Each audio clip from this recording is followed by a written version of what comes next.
Hey, good afternoon, everybody. My name is Harrison Spiller. Today we're going to be talking about The IMF and World Bank or Weapons of War by John Pillager. So the first assertion of the video is the World Bank was founded in order to build a new world order based on subjugating emerging economies with debt rather than traditional colonial means. So I'm going to refute this assertion. First off, the East Asian miracle, countries such as Taiwan, Hong Kong, Korea, and Singapore, due to the liberalization of their economies, which is a World Bank policy, have experienced unprecedented economic boom.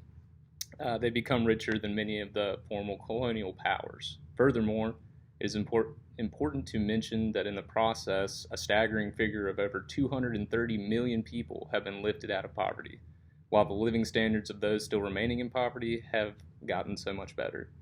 In most cases where World Bank policy fails, including all the examples from the video, funds are mismanaged by local officials.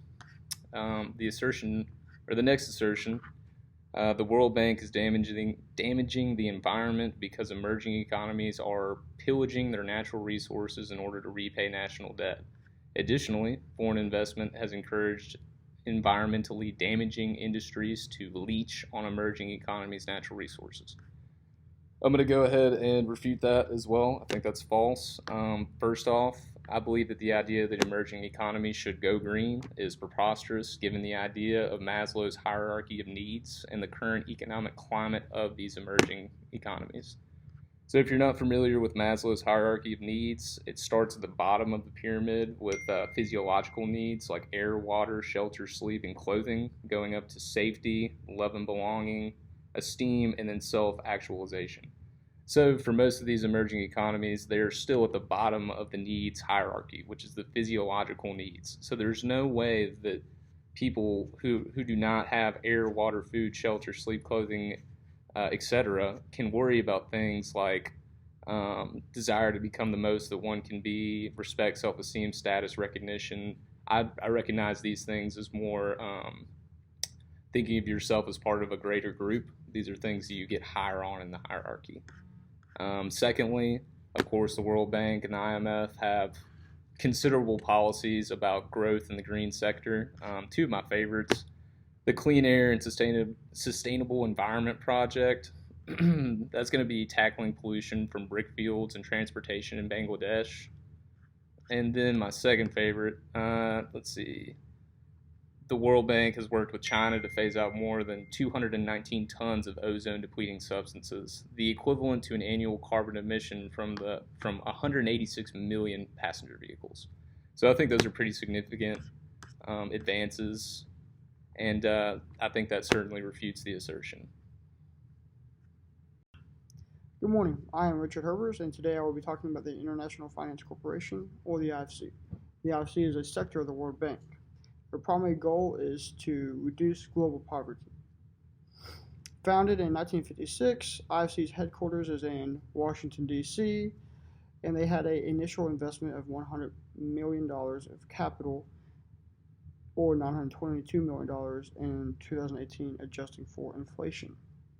The way they go about reaching their goals is by funding projects in low poverty countries or areas to help boost and raise their economies. In 2010, the IFC invested $12.7 billion in 103 different countries. The IFC tries to push emerging markets to go green and reduce greenhouse effect emissions. An example of one of the investments was in 2017, the IFC invested in Pakistan's dairy industry to help with their infrastructure. Pakistan has a very high demand for their dairy products, but they are lacking in their infrastructure and supply chain management. And IFC jumped in to help mitigate that problem. Some criticism that the IFC gets is they cannot keep track of all their funds because they use third-party corporations in their projects.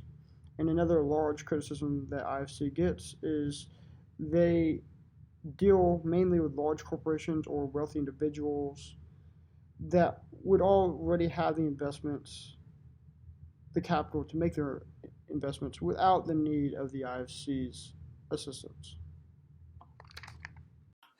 Now, to speak some numbers with you guys, the International Finance Corporation has issued its first Canadian green bond in recent news, raising the Canadian 750 million Canadian dollars worth.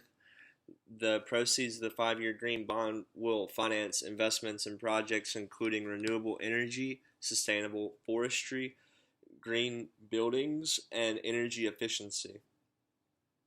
IFC is one of the largest financiers of climate smart projects for developing countries and become the first institution to issue $1 billion in global benchmark green bonds. It is committed to increase its climate investments to 28% and mobilize an additional $13 billion a year in private financing by 2020. IFC Vice President and Treasurer John Godolpho said, "Crowding in mainstream investors, as IFC has done today with its first ever Canadian dollar green bond, is critical to accelerate the development of the green bond market and find innovative climate finance solutions." So, it's going to be huge.